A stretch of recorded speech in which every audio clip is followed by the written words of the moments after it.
নারী বিদ্বেষী যে কৃষ্ণনগর পার্লামেন্টে কোনো মহিলা কর্মী ভালো নেত্রী যারা তাদেরকে উঠতে দেয় না। আপনি আমাকে নারী বিদ্বেষী বলছেন? 40 বছরের বিয়ে ভাঙিয়ে সেই বউকে রেখে দিয়ে তারপর আপনি এসে আরেকটা বিয়ে করলেন। তা কোন নারীর বুকে আপনি আঘাত মারলেন নিজের স্বার্থের জন্য? আর আমি নারী বিদ্বেষী? আমি জানি আপনাকে কিছু মহিলা সাপোর্ট করবে, আর সেই সমস্ত মহিলাদের ক্ষেত্রে যদি একই ঘটনা ঘটে, 30 বছর বিয়ের করার পর তার স্বামীরা যদি ছেড়ে চলে যায়, তখন তারা কি বলবে? আমি নারী বিদ্বেষী আর আপনি কি ভাবতে পারেন? 40 বছর বিয়ে হয়ে গেছে, ডিভোর্স করিয়ে সেই মহিলা কোথায় যাবে বলুন তো আমাকে? তার ছেলে পুলে আছে, she is a greedy lady. নারী বিদ্বেষী আমি নারীদের শ্রদ্ধা করি, সম্মান করি। এটা আমার কনস্টিটিউশন কেন সারা পশ্চিম বাংলা জানে। আমি একটি নারী hater, that is Mahua Maitra.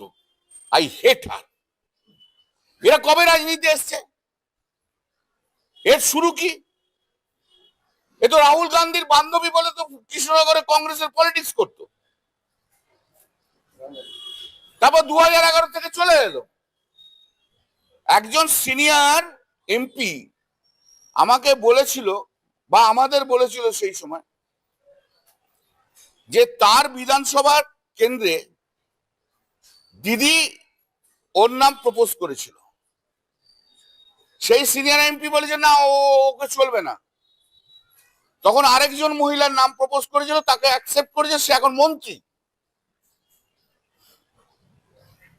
ঠিক আছে, গত 5ই জুন দিদি আমাকে বলেছিল ওই কালিয়াগঞ্জে কি ওখানে যে মিটিং করতে, সেদিনকে আমি বিধানসভায় গেছি। আমাকে তখন রূপবানুর আর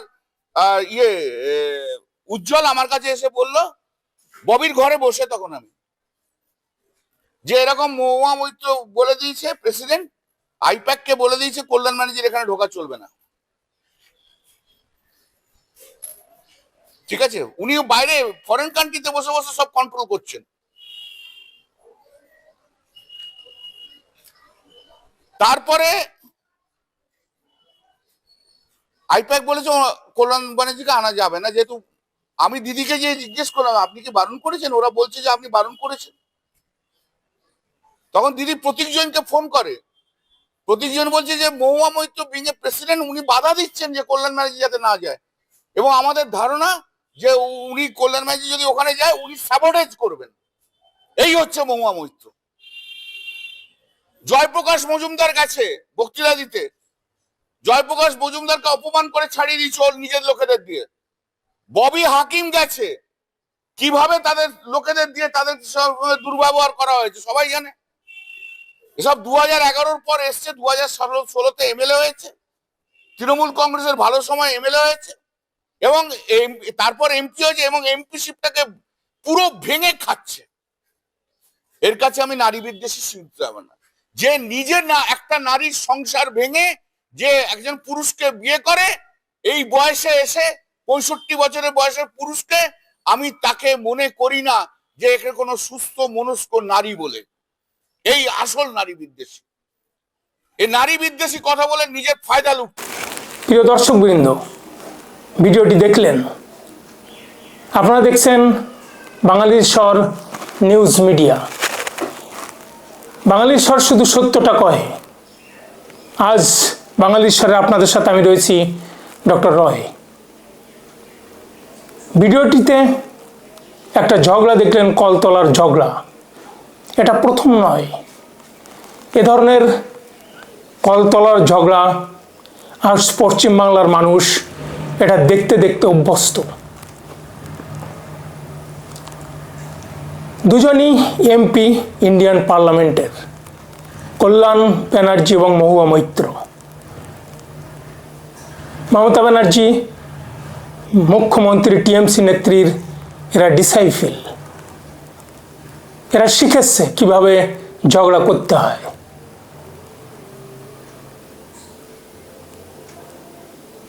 আজকে যে ঘটনা ঘটলো সেটা ল কলেজের ঘটনা নিয়ে। একজন আইনের ছাত্রী যিনি গণধর্ষিত হলেন, তার কলেজেই বাধ্য করা হলো। ভাগ্যিস তিনি প্রাণে বেঁচে আছেন, তাই আমরা সঠিক ঘটনাগুলি জানতে পারছি। অভয়াকাণ্ডের মতো তিনি যদি মারা যেতেন তাহলে সব সত্য সামনে আসতো না।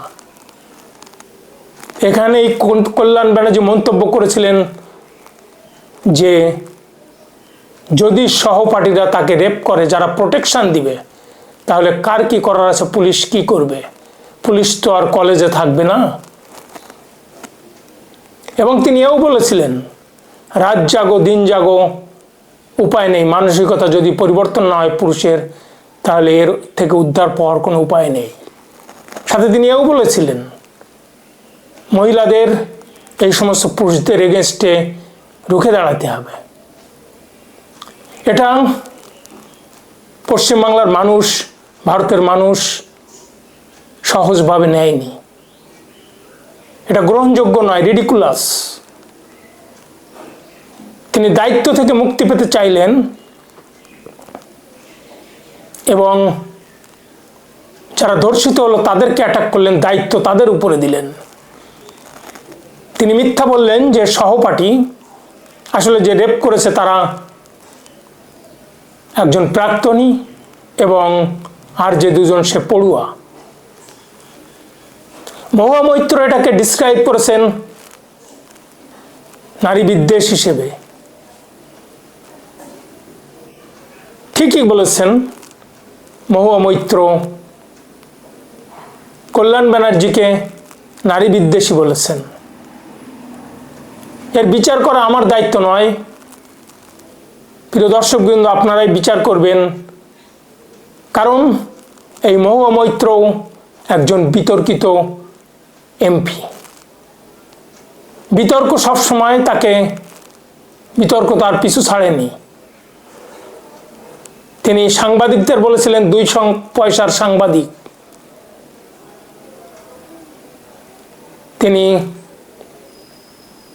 তাকে প্রশ্ন করা হয়েছিল যে আপনি নির্বাচনের সময় এত শক্তি কোথায় পান?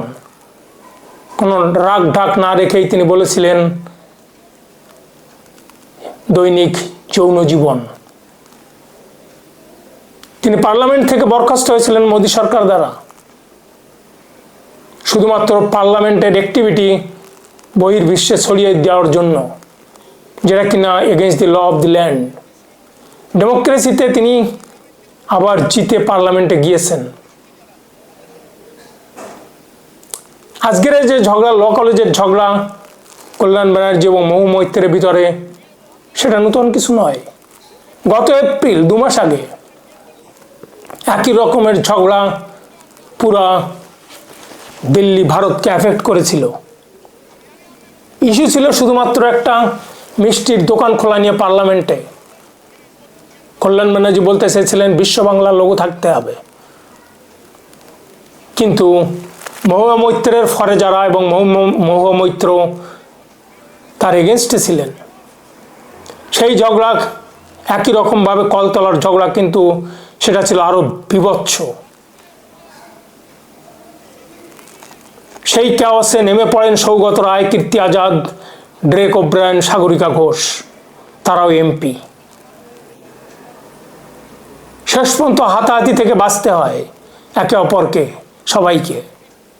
মহুয়া মৈত্র সেদিন কল্যাণ ব্যানার্জিকে অ্যারেস্ট করার জন্য নিরাপত্তা রক্ষীদের বলেন। কল্যাণ ব্যানার্জি তখন ফিউরিয়াসে বলেন, ইনি একজন অসভ্য মহিলা, বহুমুখী আন্তর্জাতিক মহিলা।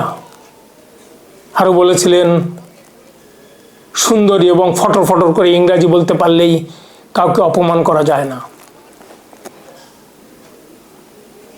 ফলে কল্যাণ ব্যানার্জির মুখোশ, মুখ, চেহারা, কথাবার্তা কতটা সভ্যতার ভিতরে পড়ে, সেটা অবশ্যই প্রশ্নের দাবি রাখে। কে কার থেকে কম যায়,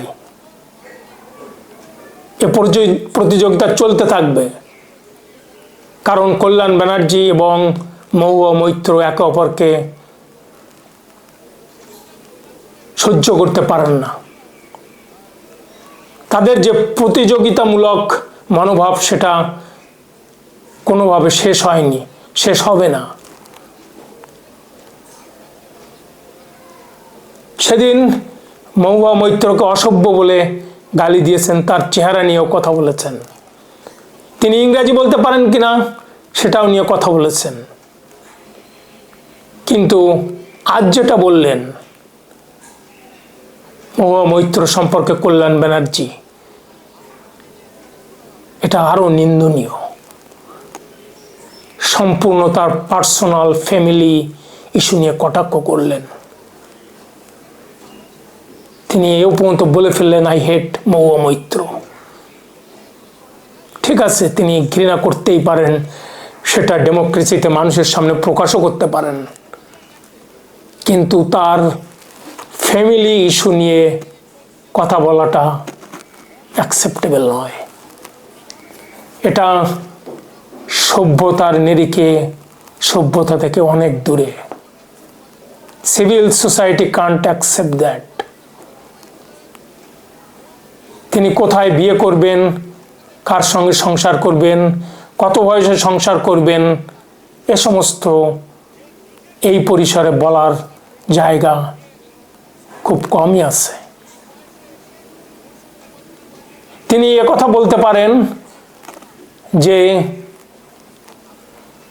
তার এলাকাতে কোনো মহিলাকে তিনি উঠতে দিতে চান না, কিংবা অন্য কেউ যে নির্বাচনী প্রচারণা চালাক, ফিরহাদ হাকিম কিংবা কল্যাণ ব্যানার্জি কিংবা জয়প্রকাশ নারায়ণ, সেটা তিনি বন্ধ করেছেন মহুয়া মৈত্র।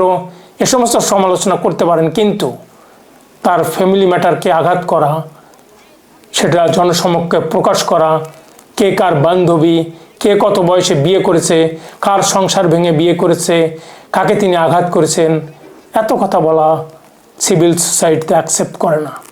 কল্যাণ ব্যানার্জির এটা বোঝা উচিত ছিল, কিন্তু কাকে কে বোঝায়? এরা তৃণমূলের পার্টি করেন, এরাই সব থেকে পশ্চিমবাংলার সব থেকে বুদ্ধিমান মানুষ, অ্যাটলিস্ট তারা তাই মনে করে। কিন্তু সুশীল সমাজ কি মনে করে এদের সম্পর্কে, সেটা আর বলার অপেক্ষা রাখে না। দর্শকবৃন্দ, আপনারা মন্তব্য করবেন কল্যাণ ব্যানার্জির এই অ্যাটাক মহুয়া মৈত্রের উপরে কতটা গ্রহণযোগ্য কিংবা অশালীন কিংবা শালীন, সেটা বলবেন। কিন্তু আমার প্রশ্ন অন্য জায়গায়। হঠাৎ করে ঝগড়াটা এভাবে সামনে এলো, তার কারণ কি? এটা কি প্ল্যান ওয়াইজ করা হলো, নাকি এটাকে সত্যি সত্যি একটা ঝগড়া হিসেবে সামনে আনা হলো, আসল ঘটনা থেকে জনগণকে চোখ ফিরিয়ে নেওয়ার জন্য, মিডিয়াকে চোখ ফিরিয়ে নেওয়ার জন্য? মানুষ যা শুনতে চাইছে আজকে, কেন গণধর্ষণ হলো, তাদের বিচার হবে কবে, কারা এতে অ্যাফেক্টেড হবে, কারা বিচার শাস্তি পাবে, সেটা শুনতে চায়। হঠাৎ করে এই কলতলার ঝগড়া ছুটে এলো কেন? তাহলে কি এখানে আলাদা কোনো উদ্দেশ্য থাকলো, যে আসল ঘটনা ধামাচাপা দাও, মানুষ যাতে না জানতে পারে, মিডিয়া যাতে সব কিছু না বলতে পারে, দৃষ্টি ঘোরানোর প্রচেষ্টা? প্রিয় দর্শকবৃন্দ, আপনারা বলবেন। ভিডিওটি ভালো লাগলে বাঙালিশ্বর চ্যানেলটি সাবস্ক্রাইব করে পাশে থাকা বেল আইকনটি প্রেস করুন, সাথে একটা লাইক দিয়ে কমেন্ট লিখুন কমেন্ট বক্সে, আর দেখতে থাকুন, শুনতে থাকুন বাঙালির স্বর, আপনার স্বর। ধন্যবাদ।